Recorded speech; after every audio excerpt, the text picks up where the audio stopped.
தேவனுடைய பரிசுத்த நாமம் மகிமைப்படுவதாக. உங்களோடு சேர்ந்து ஆண்டவரை ஆராதிக்க எனக்கு கிடைத்த நல்ல சந்தர்ப்பத்துக்காக நான் தேவனை துதிக்கிறேன். கடந்த வருஷம் அக்டோபர் மாதம் உங்களோடு சேர்ந்து ஆராதித்து தேவனை கௌரவப்படுத்த ஆண்டவர் உதவி செய்தார். உங்களுடைய அழைப்பு, அன்பு, உபசரிப்பு, ஆதரவு, ஜெபதூபங்கள் எல்லாவற்றுக்கும் நன்றி. நாம் இப்பொழுது படிக்கிற தேவனுடைய வசனம் நம்மை பலப்படுத்தி பூரண சமாதானத்தின் பாதையிலே நம்மை நடத்தி ஆறுதலின் பாதையிலே ஜீவனுள்ள நம்பிக்கையை நமக்கு தந்து சந்தோஷத்தின் பாதையிலே நம்மை தனிப்பட்ட முறையில் குடும்பமாகவும் சபையாகவும் நடத்துவாராக. ரோமர்கள் நிருபம் 12வது அதிகாரம் 9 முதல் 18 வரைக்கும் வாசிக்கலாம். நாம் வாசிப்போம். பிற்பாடு நீங்கள் வீட்டில் போய் இந்த வசன பகுதியை மனப்பாடம் செய்து கொள்வது நல்லது. ரோமர்கள் நிருபம் 12வது அதிகாரம் 9 முதல் 18. அந்த அதிகாரத்தில் 21 வசனங்கள் இருக்கிறது. நான் ஒரு 10 வசனத்தை மாத்திரம் படிக்க சொல்லுகிறேன். அதில் ஒரு வசனத்தை மாத்திரம் தியானிக்க போகிறோம். மொத்தம் 21 வசனம் இருக்கிறது. 10 வசனத்தை படிக்க சொல்லுகிறேன். அது ஒன்றோடு ஒன்று தொடர்புடையது. ஒரு வசனத்தை மாத்திரம் எடுத்து நாம் செய்தியாக இன்றைக்கு நாம் சிந்திக்க கர்த்தர் நமக்கு அருள் செய்வாராக. படிக்கலாமா? ப்ளீஸ்.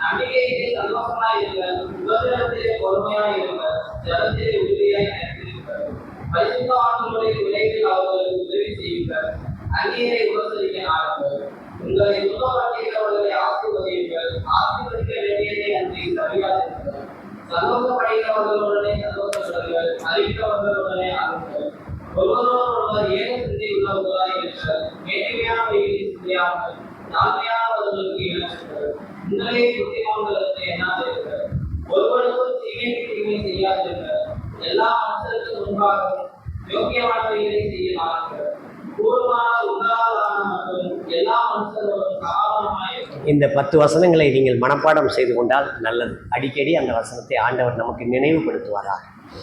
இந்த வசனங்கள் நம்பர் 1 உன்னதரோடு சம்பந்தப்பட்டவை, நம்முடைய ஆண்டவரோடு சம்பந்தப்பட்டவை. எழுதுகிறவர் பவுல், பெற்றுக்கொள்கிறவர்கள் ரோம திருச்சபை. ஆனால் இந்த வசனங்கள் உன்னதரோடு சம்பந்தப்பட்டவை. நம்பர் 2 இந்த வசனங்கள் விசுவாசிகளோடு சம்பந்தப்பட்டவை. இது அவிசுவாசிகளுக்கு அல்ல, இது விசுவாசிகளோடு சம்பந்தப்பட்டவை. அப்படியானால் என்னோடு சம்பந்தப்பட்டவை, நம்மோடு சம்பந்தப்பட்டவை. நம்பர் 3 இந்த வசனங்கள் சபையாரோடு சம்பந்தப்பட்டவை. சபை என்றால் நம் மட்டும் அல்ல, சர்வ பூமியிலும் இருக்கக்கூடிய யூனிவர்சல் சர்ச் என்று சொல்லக்கூடிய சர்வ பூமியில் இருக்கக்கூடிய சபையாரோடு சம்பந்தப்பட்டவை. நம்பர் 4 நம்முடைய ஆவிக்குரிய வளர்ச்சியோடு சம்பந்தப்பட்டவை. இது சுவிசேஷம் என்பதல்ல, சுவிசேஷத்தை ஏற்றுக்கொண்டவர்கள், பெற்றுக்கொண்டவர்கள், ரட்சிக்கப்பட்டவர்கள் வளர வேண்டிய ஆவிக்குரிய வளர்ச்சி சம்பந்தப்பட்டவை. நம்பர் 5 நம்முடைய குணநலன்களை இது வெளிப்படுத்தக்கூடிய வசனங்கள். நம்பர் 6 இது நம்முடைய சாட்சியை உயர்த்தும் தன்மையை உடைய வசனங்கள். நம்பர் 7 இது ஊழியத்தோடு சம்பந்தப்பட்டவைகள். இந்த 10 வசனங்களிலே இத்தனை பொருள்கள் இருக்கிறது. இதில் ஒரு வசனத்தை மாத்திரம் நான் எடுத்துக்கொள்ள விரும்புகிறேன். 11வது வசனம் எடுக்கலாமா? ப்ளீஸ், நல்லா சத்தமா படிங்க தம்பி. 11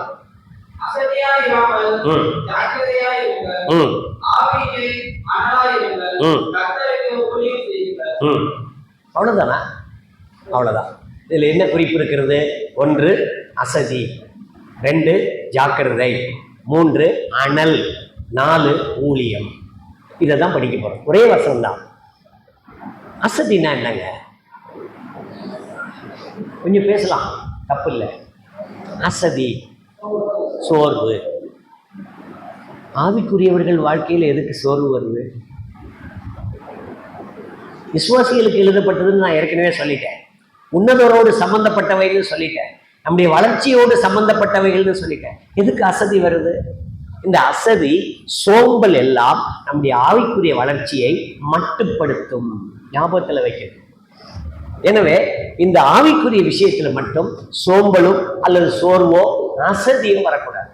வேற வார்த்தை கூட இருக்கு, நிர்விசாரம் என்ற ஒரு வார்த்தை இருக்கு, கேர்லெஸ்னஸ் என்ற ஒரு வார்த்தை இருக்கு, கவனக்குறைவு என்ற ஒரு வார்த்தை இருக்கு.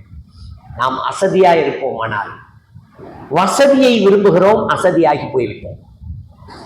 எத்தனை பேர் என்னோட ஒத்துக்குவீங்க?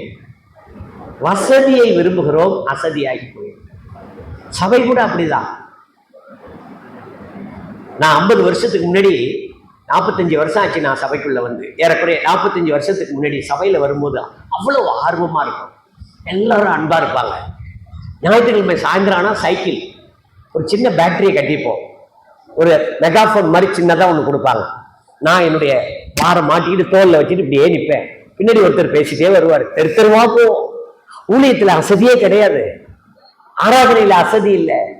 பாருங்க, கர்த்தரை அப்பம் விட்டு ஆராதித்தவர்கள் எத்தனை பேர், இப்போ உட்கார்ந்து இருக்கிறது எத்தனை பேர்? ஏன் பாதியில் எந்திரிச்சு போகணும்? அப்ப நம்ம அப்ப சாப்பிடவும் ரசம் குடிக்கவும் தான் வர்றோமா? இங்க எவ்வளவு நிர்விசாரம், எவ்வளவு கவனக்குறைவு.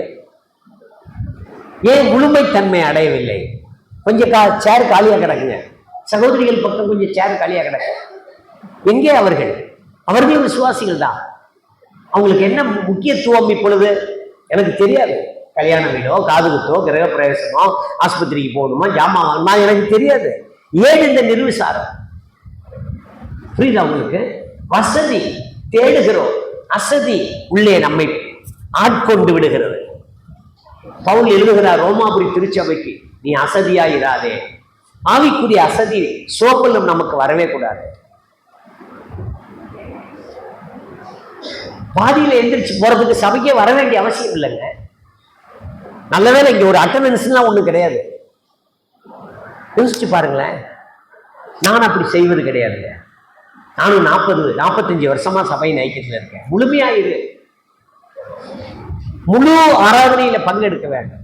சில பேர் பாட்டு முடிஞ்சோன்னு வருவாங்க, செய்தி ஆரம்பிக்கும் போது போயிடுவாங்க. கவனிச்சிங்களா? பாட்டு முடிஞ்சோன்னு வருவாங்க. அப்ப இடையில நடக்கிற என்ன அந்த நிகழ்வு தான் உங்க வாழ்க்கையில முக்கியம். அப்ப எடுக்கிறோம், ரசம் குடிக்கணும், இல்லாட்டினா கர்த்தர் நம்மளை அடிச்சிருவாரு. அப்படியெல்லாம் என்னமோ தெரியல.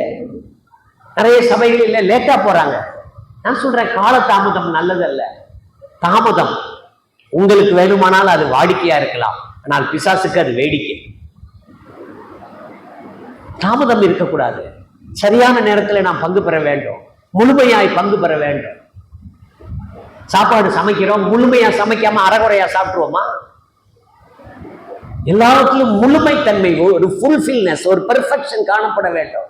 இதெல்லாம் எதை காண்பிக்கிறது? யோசிச்சு பாருங்க. தேவனை மட்டுப்படுத்துகிறோமா? அவரை அலட்சியம் செய்கிறோமா? பூமிக்குரிய வசதி வந்த பிற்பாடு ஆவிக்குரிய நிலையில அசதியாய் போய்விட்டோமா? நம்மை ஆராய்ந்து பார்க்க வேண்டும். வெளிநாடு ஒன்றுக்கு நான் போயிருந்தேன். அப்பொழுது ஒரு ஊழியர், அவரோடு நான் தங்கியிருந்தேன். அவர் சொன்னார், பிரதர், நாங்கள் சபை ஆரம்பிக்கும் போது எல்லாரும் ஏழைகள், அவங்கள்ட்ட வசதி கிடையாது. மலை முகத்தில் அங்கங்கே வீடு இருக்கும். நான் பழைய கார் ஒன்று வச்சிருந்தேன். காரை எடுத்துட்டு வாசலுக்கு முன்னாடி போய் நின்று ஆரன் அடிப்பேன். ரெடியா இருப்பாங்க, கடன்னு இறங்கி வருவாங்க, கார்ல ஏறிடுவாங்க. ஒரு ட்ரிப்பு கொண்டு வந்து சபையில விட்டுருவேன், மறுபடியும் போவேன். அடுத்த பக்கத்துல போய் கீழே நின்று ஆரன் அடிப்பேன். மேல் முகட்டுல குடியிருப்பாங்க, சல்லுன்னு இறங்கிடுவாங்க. அந்த நேரத்துக்குள்ள ஆராதனை ஆரம்பிச்சு பரிபூர்ணமா ஆராதிச்சு போவோம். இப்போ ஒரு வீட்டுக்கு 3 கார் வச்சிருக்காங்க, யாரும் சரியான நேரத்துக்கு வரமாட்டேங்கிறாங்க. ஒரு வீட்டுக்கு 3 கார் வச்சிருக்காங்க, யாரும் வரமாட்டாங்க. அருமையானவர்களே, வசதி நமக்கு அசதியை தந்து விட்டதோ, சோம்பலை தந்து விட்டதோ, நிர்விசாரத்தை தந்து விட்டதோ? நம்மை ஆராய்ந்து பார்க்க வேண்டும். ஆவியானவர் அங்கே எழுதி வைத்திருக்கிறார், சபைக்கு எழுதி வைத்திருக்கிறார், அசதியாயிராதே, சோம்பலாயிராதே, நிர்விசாரமாயிராதே, அடுத்து ஜாக்கிரதையாயிரு என்று எழுதியிருக்கிறார். திருச்சியில குட் ஷெட் ரோடு என்று சொல்லக்கூடிய ஒரு ரோடு இருக்கு. அந்த ஹெட் போஸ்ட் ஆஃபீஸுக்கு பக்கத்துல அந்த இடத்துல எழுதியிருப்பாங்க, carelessness is lead to graveyard அப்படின்னு எழுதியிருப்பாங்க. தமிழ்லையும் எழுதியிருப்பாங்க, கவனக்குறைவு கல்லறைக்கு வழிகாட்டி அப்படின்னு. எவ்வளவு கவனக்குறைவுகள்! நமக்கு ஒரு ஜாக்கிரதை தன்மை இல்லையே, அஜாக்கிரதை. எனவே அசதி வேண்டாம், அஜாக்கிரதை வேண்டாம், ஜாக்கிரதையாயிருப்போம். கற்றுக்கொள்வதற்கு ஜாக்கிரதையாயிருப்போம், அபியாசப்படுத்துவதற்கு ஜாக்கிரதையாயிருப்போம். அடுத்த சகோதர சகோதரிகளுக்கு முன்மாதிரியா இருப்பதிலே ஜாக்கிரதையா இருக்கும். We should be the role model. அடுத்த ஜெனரேஷன் இங்க உட்கார்ந்துருக்காங்க பாருங்க. நமக்கு 2 ஜெனரேஷன் இருக்கு. ஒன்னு பிசிக்கல் ஜெனரேஷன், இன்னொன்று ஸ்பிரிச்சுவல் ஜெனரேஷன். அடுத்த தலைமுறைக்கு நாம் முன்மாதிரியா இருக்கும். ஜாக்கிரதை தன்மை போயிடுச்சு. எல்லாம் கேர்லெஸ்னஸ், கவனக்குறை. பார்த்துக்கலாம், வந்தா பார்த்துக்கலாம். யோசிச்சு பாருங்க. எப்பொழுதும் ஆவியிலே ஒரு விழிப்புணர்வு நமக்கு தேவைப்படுகிறது, ஒரு அவேர்னஸ் தேவைப்படுகிறது. எவ்வளவு ஜெபிச்சோம், எதற்காக ஜெபிச்சோம், எதை கற்றுக்கொண்டோம், எல்லாவற்றிலும் ஜாக்கிரதை தன்மை தேவைப்படுகிறது. சபை கூடுதலை விட்டு விடுகிறோம். பிரதர் ரொம்ப வருத்தத்தோடு தான் சொன்னாங்க, விடுமுறை நாட்கள்ல தானே கூட்டம் ஒழுங்கு செய்திருக்கிறோம், ஏன் எல்லாரும் கலந்து கொள்ளக்கூடாதா? நம்முடைய சபையினுடைய கூட்டம். கவனக்குறைவு, அஜாக்கிரதை. வீட்டில் ஜாக்கிரதையா இருப்போம்ல. ராத்திரி 10 மணி 10:30 மணிக்கு படுத்துருவோம், ஜெபம் பண்ணிட்டு படுத்துருவோம். புருஷன் மனைவி கேட்பான், கேஸ் ஆஃப் பண்ணிட்டியாடி? ஏன் கேட்கணும்? பின்னாடி கதவு நல்லா தப்ப போட்டீங்களா? எல்லாவற்றிலும் ஜாக்கிரதை தன்மையை வெளிப்படுத்துகிறோம். பூகோள ரீதியாக, பூமிக்குரிய ரீதியாக, ஆவிக்குரிய ரீதியாக எங்கே ஜாக்கிரதை? என்ன எழுதியிருக்கிறார் பவுலடியார் விசுவாசிகளுக்கு? அசதியாயிராதே, ஜாக்கிரதையாயிரு. அஜாக்கிரதையாயிராதே, ஜாக்கிரதையாயிரு. அடுத்து ஆவியில அனலாயிரு. அதை மட்டும்தான் இப்போ கொஞ்சம் அதிகமா சிந்திக்க போறோம். அது என்ன ஆவியில அனல்? ஃபெர்வென்ட் இன் ஸ்பிரிட், ஆங்கில வேதாகம். ஆவியில நீ அனலா இருக்க கற்றுக்கொள். எப்படி ஆவியில? அனல்னா என்னங்க? கொஞ்சம் தம்பிமார்கள் தங்கச்சிமார்கள் பேசுங்க. அனல்னா என்னப்பா? சூடு, சூடு, வெப்பம். சூடு எங்க வரும்?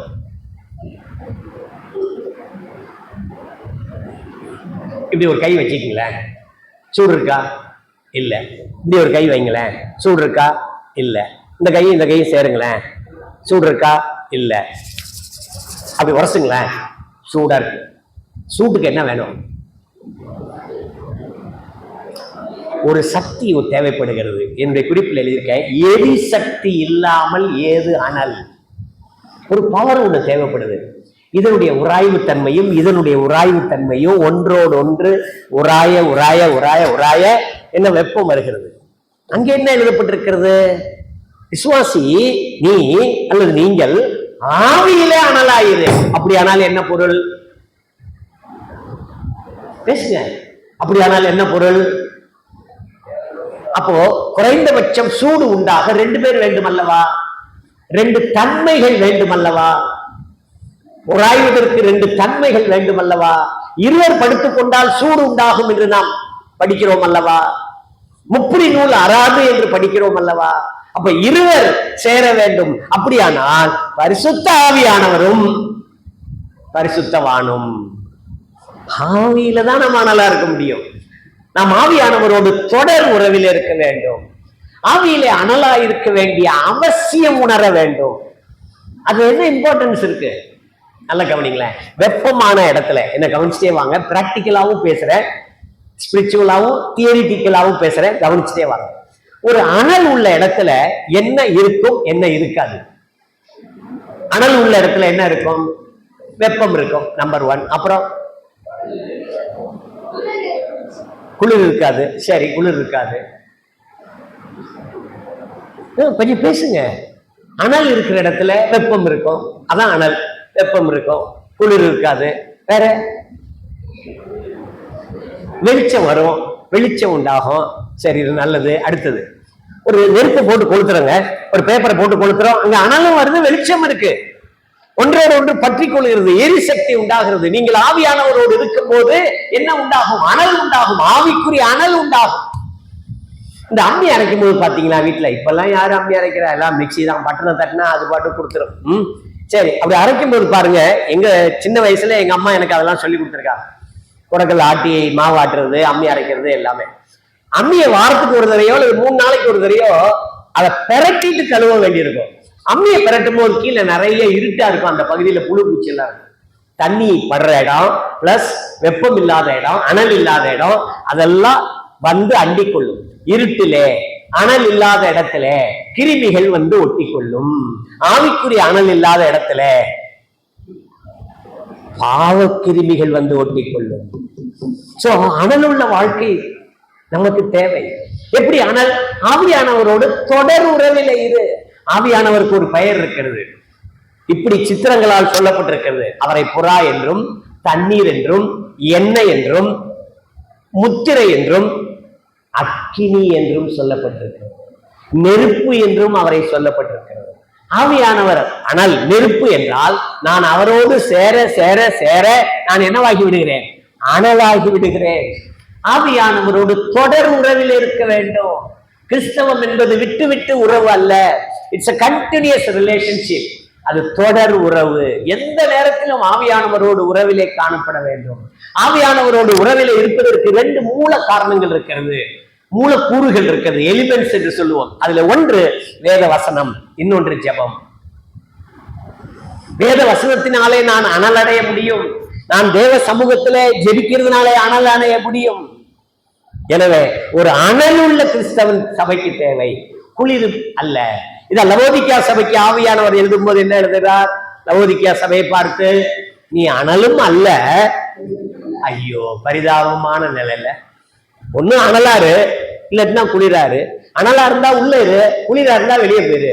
அனலும் இல்ல, குளிரும் இல்லை. ஒரு தம்பி சர்ச்சுக்கு போனா, அவங்க அப்பா கேட்டாரு. அவர் சர்ச்சுக்கு போல, அவங்க அப்பா கேட்டாரு. பலவீனமா சுகவீனமா படுத்திருக்கிறதுனால அவங்க அப்பா கேட்டாரு, சர்ச்சுக்கு போனியடா? எப்படி ஆரம்பிச்சாங்க? டேடி கொஞ்சம் லேட் ஆயிடுச்சு, அதனால ஆரம்பம் எப்படின்னு எனக்கு தெரியல டேடி. சரி, எப்படி முடிச்சாங்கடா? இந்த சபையில என்ன என்ன சொல்லி கடைசியா முடிச்சாங்க? கொஞ்சம் சீக்கிரமா எந்திரிச்சு வந்துட்டேன், அதனால முடிஞ்சது எனக்கு தெரியல டேடி. சரி, அப்படியானா நடுவில் என்னடா கருத்து சொன்னாங்க? அந்த நேரம் பார்த்து தூங்கிட்டேன் டேடி, அதனால தெரியும். இவங்கெல்லாம் வந்து என்ன பிரயோஜனம் சபைக்கு? யோசிச்சு பாருங்க. ஆவியானவர் ஒரு தொடர் உறவிலே, வேதத்தை கேட்பதில்லை, வேதத்தை வாசிப்பதில்லை, வேதத்தை தியானிப்பதில்லை. எங்கே உறவு?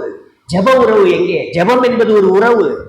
ஆவியானவருக்குள் ஜெபிக்க வேண்டும். தம்பி, யூதா நிருபம் 20ஆம் வசனம் படிங்க. அதுல எப்படி ஜெபிக்க வேண்டும் என்று எழுதியிருக்கிறது. யூதா நிருபம் 20வது வசனம். நீங்களோ பிரியமானவர்களே, உங்கள் மகா பரிசுத்தமான விசுவாசத்தில் உறுதிப்படுத்திக் கொண்டு பரிசுத்த ஆவிக்குள் ஜெபம் பண்ணி, you do pray in the spirit of God. அவருக்குள் ஜெபம் பண்ணி, சும்மா வாய் விட்டு புலம்புறது இல்லைங்க. ஆவியானவர் அக்கினியா இருக்கிறார். உன்னுடைய ஜெபத்தை சுட்டரிப்பார் அல்லது சுத்திகரிப்பார். ஆவியானவருக்கு என்ன போட்டிருக்கு? மகா பரிசுத்தமான விசுவாசம். இந்த மகா பரிசுத்தம் என்கிற வார்த்தை தேவனுக்கு பொருந்தும். இந்த மகா பரிசுத்தம் என்பது ஆசரிப்பு கூடாரத்திலே உள்ள இருக்கிற மகா பரிசுத்த ஸ்தலத்துக்கு பொருந்தும். நீங்கள் செய்கிற ஜெபம் மகா பரிசுத்தமான விசுவாசத்தோடு ஜெபிக்க வேண்டும். அது ஆவிக்குள்ளாக இருக்க வேண்டும், மேலோட்டமா இருக்கிறது இல்லை. ஆவிக்குள்ள என்ன தம்பி? மறுபடியும் அந்த வசனம் படிங்க. பிரியமானவர்களே,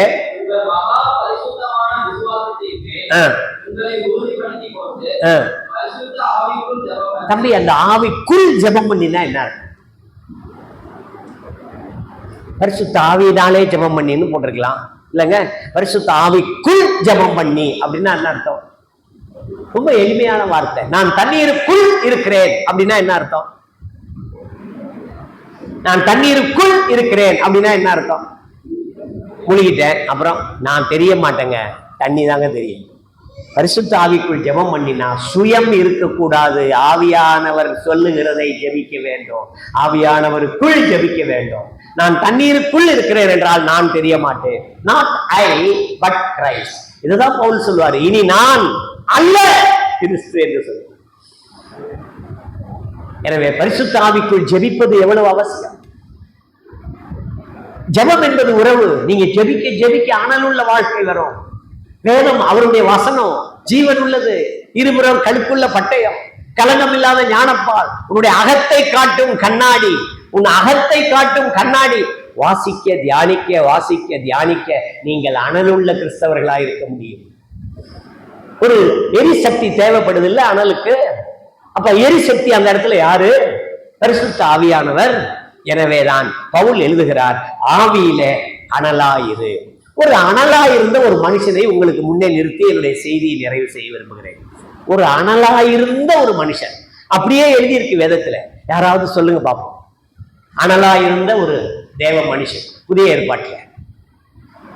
யாராவது சொல்லுங்க. ஸ்தேவான். வசனம் இருக்கா பிரதர்? அந்த அனல்ங்கிற வார்த்தை வரணும். யாராவது சொல்லுங்க. ஒரு சின்ன பரிசு கூட கொடுக்கலாம். வாலிப தம்பி தங்கச்சி பைபிளை பார்க்காதீங்க. ஒரு தங்கச்சி அழகா பார்க்கறா, எப்படியாவது சொல்லிடலாம் அப்படின்னு. நல்ல பிள்ளை. சொல்லுங்க பாப்பா, யாராவது உங்க ஞாபகத்துல வருதான்னு பார்க்கதான், வேற ஒண்ணும் இல்லை. அனலா இருந்த ஒரு தேவ மனுஷன் புதிய ஏற்பாட்டுல பவுல். வசனம் இருக்கா சிஸ்டர்?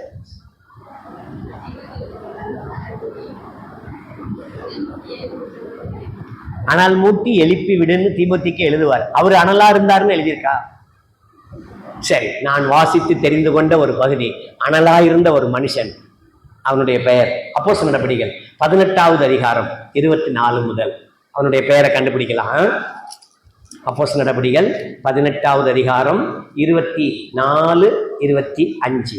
அப்பொழுது அலெக்சந்திரியா பட்டணத்தில் பிறந்தவனும் நாகூரியமானும் வேதாகமத்தை வல்லமையுமான அப்பொல்லோ என்னும் பெயர் கொண்ட ஒரு யூதன் எபேசு பட்டணத்துக்கு வந்தான்.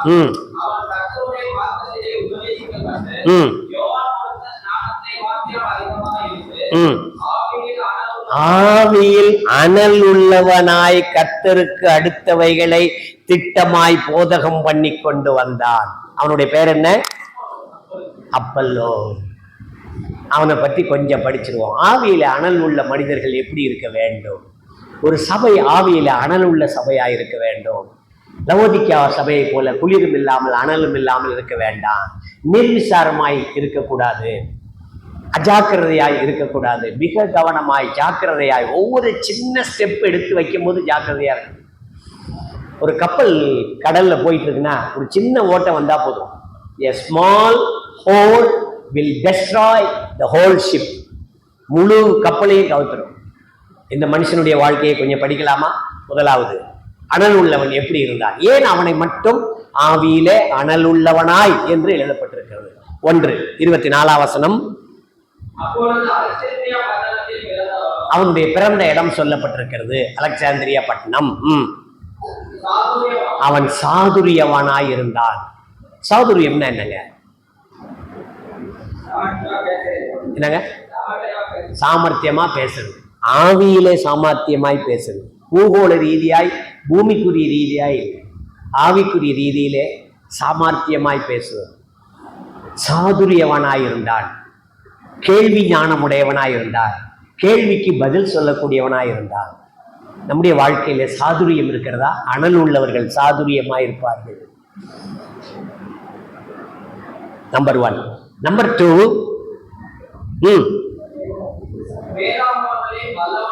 வேதாகமங்களில் வல்லவனுமாய் இருந்தான். வேதத்தை படிச்சிருக்கிறான், கிரமமா படிச்சிருக்கிறான். அவனிடத்துல சில மிஸ்டேக் இருக்கு, அதெல்லாம் கூட இங்க சொல்லப்பட்டிருக்கு. ஆனாலும் கற்றுக்கொண்டதில் வல்லவனாய் இருக்கிறார். எஸ்ராவை பற்றி படிக்கும் போது அவன் தன்னுடைய இருதயத்தை பக்குவப்படுத்தி இருந்தான். போதிப்பதற்கு அவனுக்கு தெரியும், வாசிக்க தெரியும், தியானிக்க தெரியும், சாதிக்க தெரியும், போதிக்க தெரியும். போதனை கடைசியில தான், சாதனை தான் முக்கியம். நம்முடைய வாழ்க்கையில அப்பியாசப்படுத்தாமல் எதையும் போதிக்க கூடாது. இவன் வேதாகமத்திலே வல்லவனாய் இருந்தான். 1, சாதுரியவனாய் இருந்தான். 2, வல்லவனாய் இருந்தான். 3, யூதனாய் இருந்தான். படிங்க.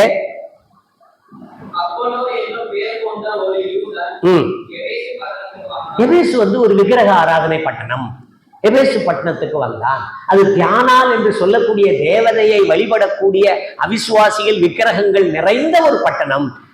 அந்த பட்டணத்தில் உள்ள கேள்விகளுக்கு பதில் சொல்லக்கூடியவனாயிருந்தான். நிறைய பேர் கேள்வி கேட்கிறாங்க, எஸ்பெஷலி ரோமன் கேத்தலிக்ல இருந்து வந்தவங்க கேட்பாங்க, நீங்க ஏன் சார் மாதாவை வழிபடல? மாதாவை வழிபட வேண்டும் என்று வேதத்தில் எங்க இருக்கிறது? இந்த மேரி என்று சொல்லக்கூடிய அந்த வார்த்தை வேதாகமத்திலே, புதிய ஏற்பாட்டிலே எந்த இடத்துல கடைசியாய் வருகிறது? அதுக்கு பிற்பாடு வெளிப்படுத்தின விசேஷம் வரைக்கும் ஏன் வரவில்லை? அம்மா இல்லாம புள்ள வந்துட்டாங்க சார். அம்மாவுடைய அம்மா இல்லாம அம்மா வந்தாங்களா? அப்படி பார்த்தா நீங்க ஏவாள்ல போய் நிற்கும். எனவே மனுஷீகம் என்பது வேறு, தெய்வீகம் என்பது வேறு. ஒரு சிலர் கேள்வி கேட்கிறார்கள், ஏன் சார் நீங்க 3 கடவுளை கும்பிடுறீங்க? பிதாவை கும்பிடுறீங்க, குமாரனை கும்பிடுறீங்க, ஆவியானவரை கும்பிடுறீங்க, என்ன பதில் சொல்லுவீங்க அதுக்கு? விக்கிரக ஆராதனை நிறைந்த இந்த பட்டணத்துக்கு இவன் வருகிறான், எபேசு பட்டணத்துக்கு வருகிறான். அவன் சாதுரியவனாயிருக்கிறான். வேதாகமத்தில் வல்லவனாயிருந்தாதான் சாதுரியவனாயிருக்க முடியும். கவனிக்கணும், வேதத்தை நீங்கள் கிரமமாய் வாசித்து கற்றுக்கொண்டு அபியாசிக்க வேண்டும். வெறும் அறிவுக்காக படிப்பது அல்ல வேதம். கவனிக்கணும், அது தேவனுடைய வார்த்தை. என்னை சீர்படுத்துவதற்காக சொல்லப்பட்டிருக்கிறது. மனுக்குலம் சீர்பொருந்துவதற்காக சொல்லப்பட்டிருக்கிறது. மனுக்குலம் பாவத்திலிருந்து விடுதலை அடைவது எப்படி என்று சொல்லப்பட்டிருக்கிறது. விடுவிக்கிறவர் சொல்லியிருக்கிறார். எனவே வேதத்தை கிரமமாய் நான் வாசித்து அதிலே வல்லவன் ஆகும் போது ஆவியிலே அனல் உள்ளவனாய் சாதுரியவனாய் வாழ முடியும். பொழுதுபோக்காக படிக்கிறது இல்லைங்க, மற்ற புஸ்தகம் படிக்கிறது மாதிரி இல்லைங்க. அவன் எபேசு பட்டணத்துக்கு வந்தான், அவன் யூதனாய் இருந்தான். அடுத்து 25ஆம் வசனம்.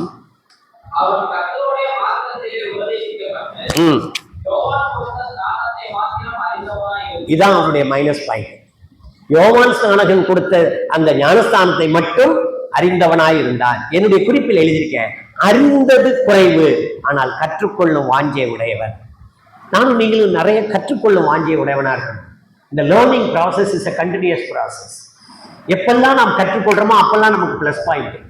எப்படி வல்லவனாக முடியும்? வேதாகமத்துல பிறக்கும் போதே வல்லவனா? இல்லை. நாம் பிறக்கும் போதே கற்றுக்கொண்டோமா? பைபிள் 66 புஸ்தகம் இருக்குன்னு எனக்கு நான் பிறந்த அன்னைக்கு தெரியுமா? ஏசாயா 66 அதிகாரம் இருக்கு தெரியுமா? எரேமியா 52 அதிகாரம் இருக்கு தெரியுமா? அப்போஸ்தலர் 28 அதிகாரம் இருக்கு, யோவான் 21 அதிகாரம் இருக்கு, மத்தேயு 28 அதிகாரம் இருக்கிறது. ஒண்ணுமே தெரியாதுங்க. நீ கற்றுக்கொள்ள கற்றுக்கொள்ள கற்றுக்கொள்ள கற்றுக்கொள்ள கற்றுக்கொள்ள வல்லவனாகி சாதுரியவனாக முடியும். அனலுள்ள வாழ்க்கைக்கு அது ஒரு அடையாளம். இங்கே அவன் யோவான் கொடுத்த ஸ்நானத்தை மாத்திரம் அறிந்தவனாய் இருந்து ஆவியிலே அனல் உள்ளவனாய். அடுத்து கர்த்தரோடு தொடர்பு உடையதை அவன் போதித்தவன். கர்த்தரோடு தொடர்புடையதை அவன் போதித்தவன். அடுத்து இயேசுவே கிறிஸ்து என்று திருஷ்டாந்தப்படுத்தினவன். எங்க இருக்கு வசனம்? 28ஆம் வசனம் படிங்க.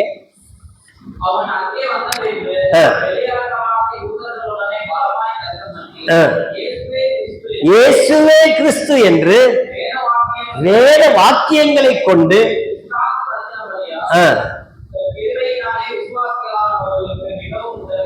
இந்த 26 28 வரைக்கும் 4 குறிப்புகள் அவனை பற்றி இருக்கிறது. முதலாவது 26ஆம் வசனம். அவன் ஜெப ஆலயத்திலே தைரியமாய் பேசத் தொடங்கின போது.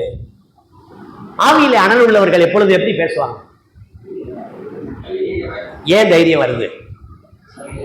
ஆவியிலே அனல் உள்ளவன் ஏன் தைரியம் வருது? வேதாகமத்தில் வல்லவனாய் இருக்கிறான், சாதுரியவனாய் இருக்கிறான், ஆவியிலே அனல் உள்ளவனாய் இருக்கிறான். ஜெப ஆலயம் அது, சினகாக் என்று சொல்லக்கூடிய ஜெப ஆலயம். இந்த ஜெப ஆலயத்தில் யூதர்கள் அங்கே அதிகமாக இருப்பார்கள். யூதர்கள் இருக்கிற அந்த ஜெப ஆலயத்தில் போய் அவன் தைரியமா இயேசுவை கிறிஸ்து என்று திருஷ்டாந்தப்படுத்தி போதிக்கிறான். அனல் உள்ளவன் கிறிஸ்துவை உயர்த்தி காண்பிப்பான். ஞாபகம் வைக்க, நாம் நம்மை உயர்த்தி காண்பிக்க கூடாது. நம்முடைய கூட்டாயத்தை, நம்முடைய ஐக்கியத்தை உயர்த்தி அல்ல, கிறிஸ்துவை உயர்த்தி காண்பி அவன் இங்கே வருவான். அவனுடைய வாழ்க்கையில தைரியமாய் போதிக்கக்கூடிய பக்குவம் இருந்தது. சில பேருடைய பிரசங்கம் நீங்க கவனிச்சிருப்பீங்க. நிறைய பேர் வர்றாங்க போறாங்க, நானும் நிறைய இடங்களுக்கு போறேன், கேட்கிறேன் என்று பார்க்கிறோம், என்று கருதப்படுகிறது, என்று சொல்லப்படுகிறது, இப்படி நம்பப்படுகிறது. அப்படிதான் பிரசங்கம் பண்ணுவாங்க. அப்படின்னா என்ன அர்த்தம்? எனக்கு அதுக்கு சம்பந்தம் இல்லை, நம்பப்படுகிறது, சொல்லப்படுகிறது, கருதப்படுகிறது என்று எதிர்பார்க்கிறோம். இப்படிதான் அப்படியே காமனா பொதுவா பேசிட்டு போவாங்க. ஆனா அப்பல்லோ என்ன செய்கிறான்? மறுபடியும் படிங்க. தைரியமாய் பேச தொடங்கினான். 28 படிங்க. இயேசுவே கிறிஸ்து என்று வேத வாக்கியங்களை கொண்டு திருஷ்டாந்தப்படுத்தினான். யூதர்கள் கிறிஸ்துவை ஏற்றுக்கொள்வதில்லை. இல்ல, யோவான் 1:11 படிக்கிறோம். அவர் தமக்கு சொந்தமானதிலே வந்தார், அவருக்கு சொந்தமானவர்களோ அவரை ஏற்றுக்கொள்ளவில்லை. They rejected Jesus Christ. But இந்த அப்பல்லோ இயேசுவை கிறிஸ்து என்று திருஷ்டாந்தப்படுத்துகிறார். ஆவியிலே அனல் உள்ளவர்கள் தைரியமாய் இருப்பார்கள். ஆவியிலே அனல் உள்ளவர்கள் தைரியமாய் பேசத் தொடங்குவார்கள். பேச்சை அளக்கலாம், தெரியுமா? பேச்சை அளக்கலாமா, அளக்க முடியாது? என்னப்பா பேச மாட்டீங்க? பேச்சை அளக்கலாம், அதுக்கு ஒரு மெஷர்மெண்ட் கொடுக்கலாம். இவர் பிராக்டிக்கலா பேசுறாரா, இவர் தியரியா பேசுறாரா, படிச்சுட்டு பேசுறாரா, கேட்டுட்டு பேசுறாரா? பிரசங்கத்துல நிறைய வகை இருக்கு தெரியுமா? கேட்டு பிரசங்கிப்பது, படித்து பிரசங்கிப்பது, மனப்பாடம் செய்து பிரசங்கிப்பது, அனுபவித்து பிரசங்கிப்பது. வித்தியாசம் இருக்கு. இந்த மனுஷன் அப்பல்லோ அனல் உள்ளவன், அவனுக்குள்ள ஸ்பிரிட் ஃபீல்டு எக்ஸ்பீரியன்சஸ் இருக்கு. அவனுக்கு ஆவியினால் அவன் நிரப்பப்பட்டவனாய் இருக்கிறான். ஆவியானவரோடு தொடர் உறவில் இருக்கிறான். தைரியமாய் பேச தொடங்குகிறான். அனல் உள்ளவர்கள் எப்பொழுதும் கிறிஸ்துவை திருஷ்டாந்தப்படுத்தி பேசுவார்கள். அனல் உள்ளவர்கள் எப்பொழுதும் தைரியமாய் பேசுவார்கள். பயப்பட வேண்டியில்லை. அனல் தானா வராது, கவனிக்கணும். அனல் தானா வராது. ஆவியானவரோடு சேர்ந்தா தானா வந்துடும். ஆவியானவரோடு சேர்ந்தா அனல் வந்துடும். அனலுக்கு தனியா வா வா வான்னு கூப்பிட வேண்டியில்லை. நீ போய் ஆவியானவரோடு சேர்ந்து கொள். நல்ல உதாரணம் சொல்றேன் பாருங்க. கந்தாகே என்பவளுக்கு மந்திரி ஒருத்தன் இதுல இருந்து எத்தியோப்பியாவில இருந்து எருசலேமுக்கு வந்துகிட்டு இருக்கான். வர்ற வழியில ஆண்டவர் பிலிப்போட பேசுறாரு. பிலிப்பு, ஆவியானவர் பேசுறாரு, பிலிப்பு அந்த ரதத்தோட போய் சேர்ந்து கொள். அவ்வளவுதான், நீ தான் ஓடி போய் சேரணும். அவன் குதிரை வச்சிருக்கான். எத்தனை குதிரை பூட்டப்பட்ட சேரட்டுன்னு எனக்கு தெரியாது. அது டக்கு டக்கு டக்கு டக்குன்னு போயிட்டே, நீ போ, ஓடு, போய் சேர்ந்துக்கோ. சேர்ந்த பிற்பாடு அங்க ஒரு ரட்சிப்பு ஏற்படுகிறது, அங்க ஒரு மீட்பு ஏற்படுகிறது. அவன் ஞானஸ்தானம் பெறுகிறான். பிற்பாடு ஆவியானவர் அவனை கொண்டு போய் ஆசோத்தில விட்டார் என்று படிக்கிறோம். என்ன அருமையான ஒரு அனல் உள்ள ஜீவியம் ஓட வேண்டும். அனல் உள்ள ஜீவியம் கற்றுக்கொள்ள வேண்டும். அனல் உள்ள ஜீவியம் தைரியமாய் எடுத்துரைக்க வேண்டும். இதுதான் அப்பல்லோ. அடுத்து படிக்கலாம் பாருங்க. இதை விட விஷயமான ஆளுங்க அப்பல்லோ பிரசங்கம் பண்றதை கேட்கிறாங்க. அதே 26ஆம் வசனம்.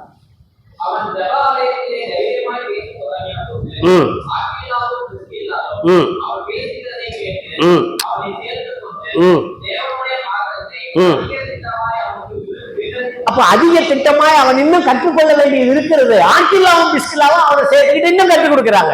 ஏன்னா யோவான் கொடுத்த ஸ்நானத்தை மாத்திரம்தான் அவன் அறிந்திருந்தான். இன்னும் கற்றுக் கொடுக்குறாங்க. அனல் உள்ளவன் இன்னும் கற்றுக்கொள்ள வாஞ்சிப்பான். கொஞ்சம் மங்கி எறிகிற விளக்காரம் தான் நீங்க என்ன செய்வீங்க? பேசுங்க பிள்ளைங்க. தூண்டி விடுவோம். அப்ப தூண்டி விட்டு என்ன செய்வீங்க? கொஞ்சம் எண்ணெய் ஊத்துவீங்க. அதுதான் ஆவியானவர். கொஞ்சம் எண்ணெய் ஊத்துங்க, தூண்டி விடுங்க. நின்று எரியும், நல்லா எரியும். திரி தனியா எரிஞ்சா கருகி போயிடும். எண்ணெய் தனியா எரிஞ்சா அணைஞ்சு போயிடும். எண்ணெயும் திரியும் ஒன்னா சேர்ந்தா நின்று எரியும். உங்களுடைய வாழ்க்கை அனல் உள்ளதாய் காணப்பட வேண்டும். நின்று பிரகாசிக்கக்கூடிய அனல் உள்ள வாழ்க்கை வேணும். அது வெளிச்சம் தரும், வெப்பம் தரும். புழு பூச்சிகள் கிருமிகள் அண்டாது. மற்றவர்கள் அந்த வெளிச்சத்தை அனுபவிப்பார்கள். நானும் நீங்களும் அப்படி ஒரு எரிந்து பிரகாசிக்கிற விளக்காய் காணப்பட வேண்டும். ஆக்கில்லா பிஸ்கில்லா பாக்குறாங்க, பரவாயில்லையே இந்த அப்பல்லோ நல்லா பேசுறான்ல, ஆவியில் அனல் உள்ளவனா இருக்கிறான். ஓ ஸ்பிரிட் ஃபில்டு மேன், இவனையும் நம்ம சேர்த்துக்கலாம். அவனையும் சேர்த்துக்கிறான். அவனுக்கு அதிகமா கற்றுக் கொடுக்கிறாங்க. பிற்பாடு 27 படிங்க.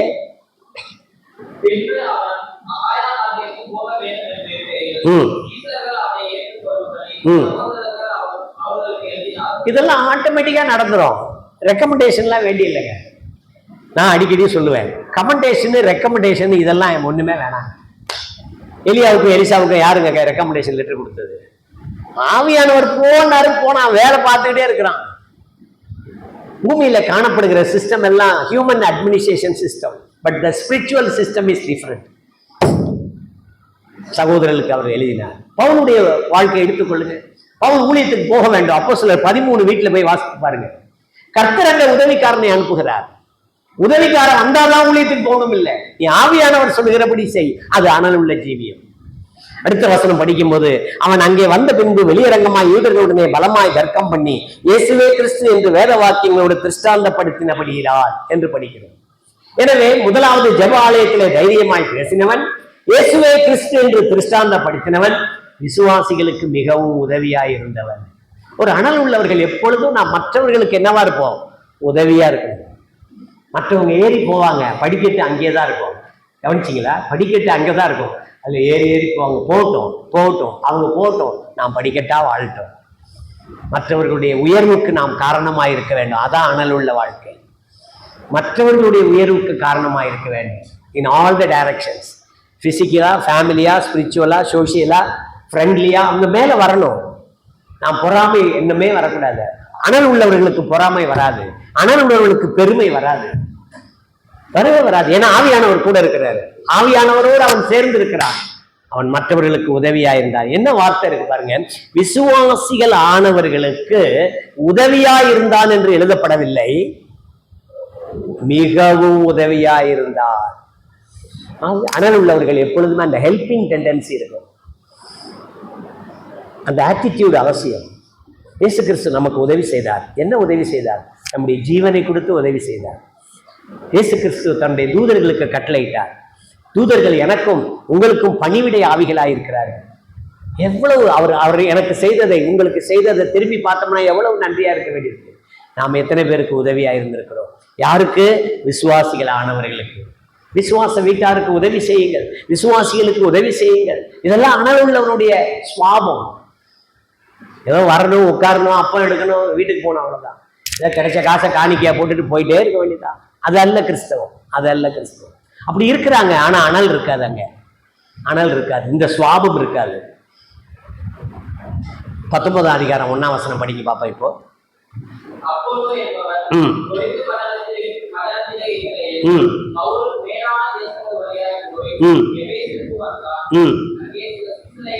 அப்பல்லோ இப்பொழுது கொரிந்து பட்டணத்திலே காணப்படுகிறார். மற்ற இடங்களை குறித்த கரிசனை உள்ளவன், அனல் உள்ளவன். நான் ஒரு 9 குறிப்புகளை எழுதியிருக்கிறேன் இந்த அனல் உள்ள கிறிஸ்தவனை பற்றி. 1, சாதுரியவான். சாதுரியவான், ஆவிக்குரிய ரீதியிலே சாதுரியவான். டெக்னிக்கா பேசுறது இல்லை, தந்திரமா பேசுறது இல்லை, சாதுரியவான்.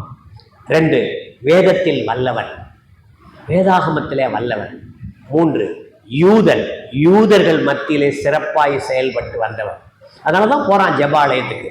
அங்க இவனை கேள்வி கேட்டா என்ன சொல்லுவான்? நானும் யூதன் என்று சொல்லுவான். ஆனா பேசும்போது யாரை பேசுவான்? மோசேயினுடைய நியாயப்பிரமாணத்தை பேச மாட்டான். கிறிஸ்து இயேசுவை திருஷ்டாந்தப்படுத்தி காண்பிக்கிறான். அவன் ஒரு யூதன். 4வதாக குறைந்த அறிவுள்ளவன், கற்றுக்கொள்ளும் வாஞ்சை உடையவன். ஒரு அனல் உள்ளவர்கள் எப்பொழுதுமே நான் கற்றுக்கொள்ள வேண்டும் என்கிற எண்ணத்தோடு ஜீவிப்பார்கள்.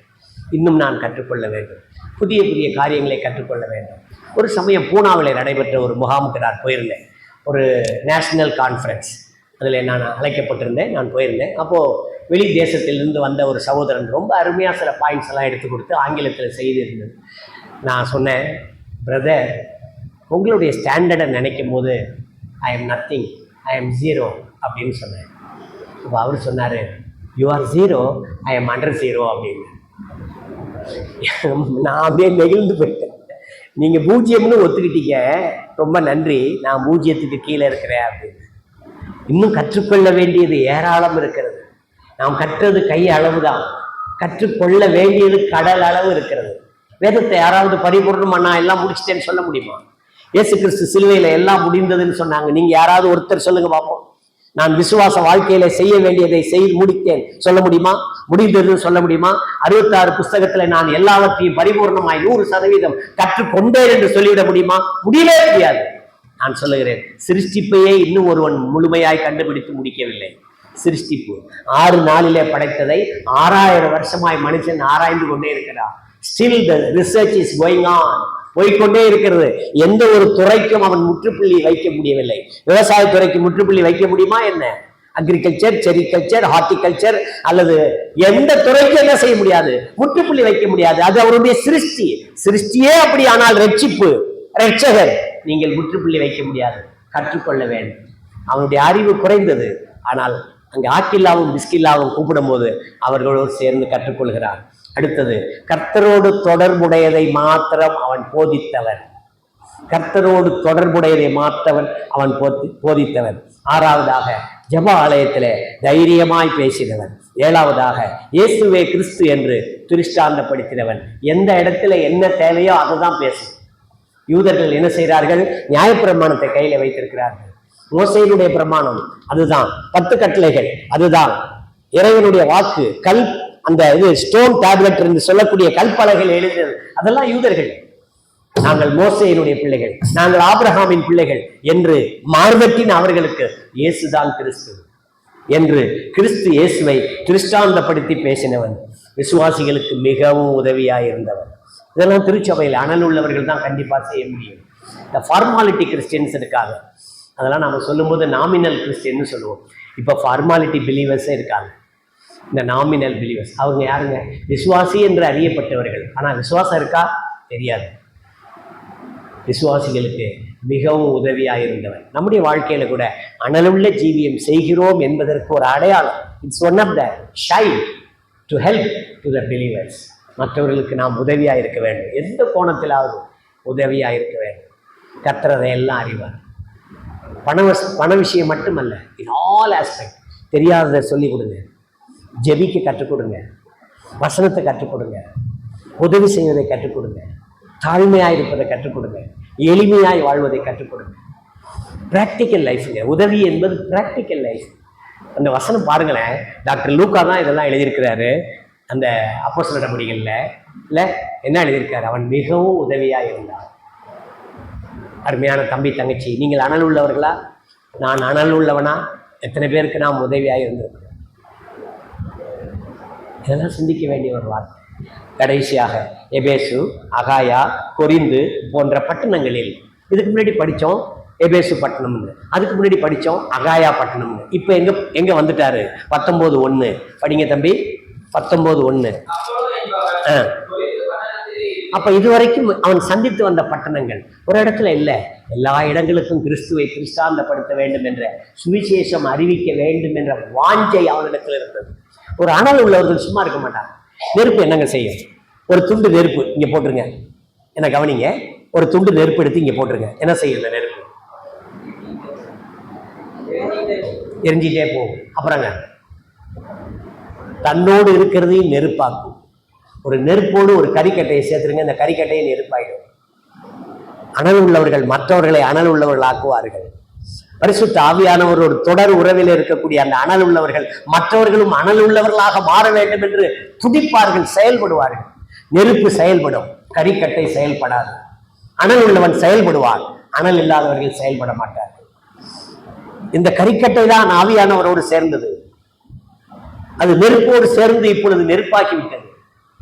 அது நீர் மூத்த நெருப்பு அல்ல, செயல்படுகிற நெருப்பு. சுருக்கமாய் சொன்னால், அனல் உள்ளவர்கள் ஆவியானவரோடு இருப்பார்கள், அனல் உள்ளவர்கள் செயல்படுவார்கள். நாம் ஆவியானவரோடு சேர்ந்து செயல்பட வேண்டும்.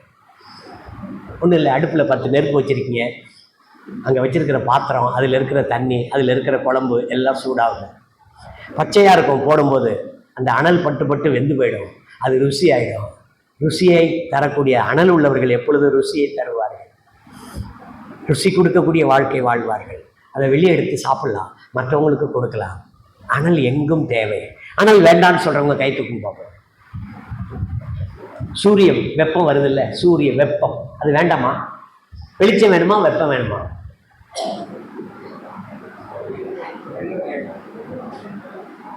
சூரியனிலே 3 சக்திகள் இருக்கிறது: வெப்ப சக்தி, வெளிச்ச சக்தி, ரசாயன சக்தி. The chemical power is also there. அது அவசியம். ஆவியானவரோடு நானும் நீங்களும் இணைய வேண்டும், உதவியாக இருக்க வேண்டும், மற்றவர்களுக்கு ஒரு அனலுள்ள கிறிஸ்தவ ஜீவியம் செய்ய வேண்டும். கர்த்தர் இதை எதிர்பார்க்கிறார். ஏங்க அப்போலோவை பற்றி இதில் அப்போஸ்தலர் நடவடிக்கைகள் எழுதணும்? அவனுடைய தன்மை, the quality of the spirit filled man. நம்முடைய ஜீவியம் எப்படி இருக்கிறது? அனலுள்ள ஜீவியம் உண்டா? ஒரு கேள்வி கேட்டால் பதில் சொல்லுவீங்கன்னு நினைக்கிறேன். சகோதரிகள் மத்தியிலே அனலுள்ள ஒரு சகோதரியுடைய பெயர் சொல்லுங்க.